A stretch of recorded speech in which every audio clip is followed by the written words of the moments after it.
Hi there. I recently created this effect within OBS.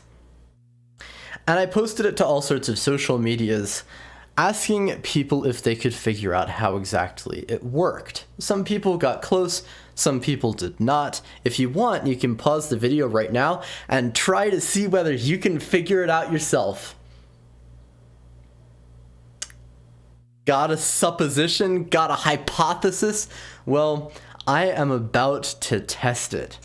So ladies and gentlemen, there are three sources that I'm using here, and three effects.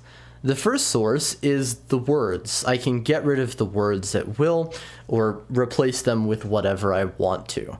The other two effects are both display captures. So here's what's going on.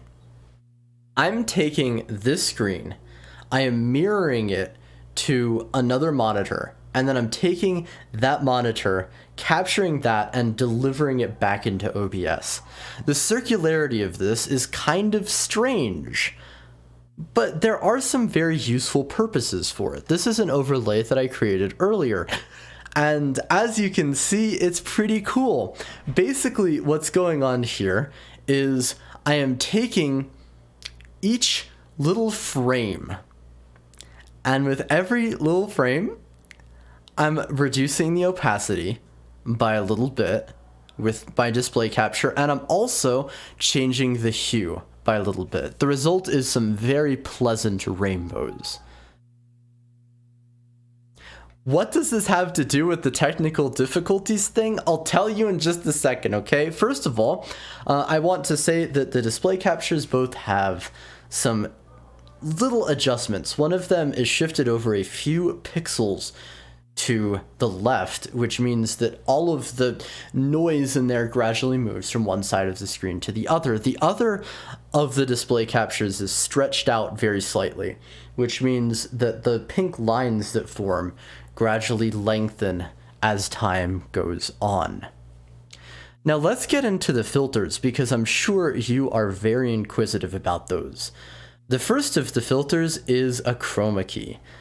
And it is here that we begin figuring out exactly how the magic happens.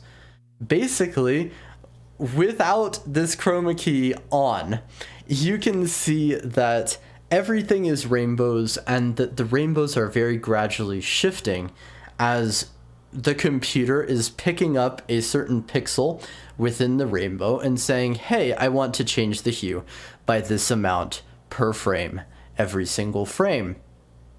Which is cool, I guess, but that doesn't really explain some other things, like why are there more filters? One of the filters is actually a sharpen filter, and that is what's responsible for the horizontal lines.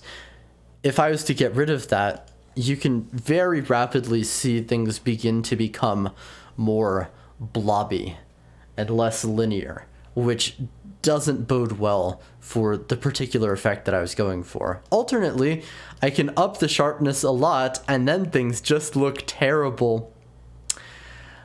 The third effect that I have on here is a color correction effect. If you were building this from scratch, you wouldn't even need to add on this effect. Basically, all it's doing is preventing all of the hue shifts from happening to a much greater extent. It's dampening them down.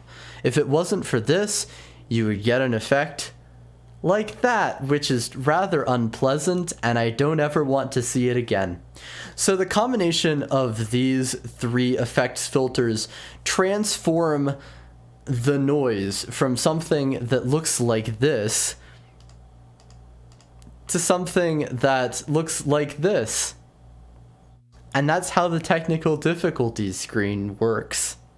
If you want all of the values that I used, because that is extremely important in making something like this happen, I will provide them upon request. There's a lot of them.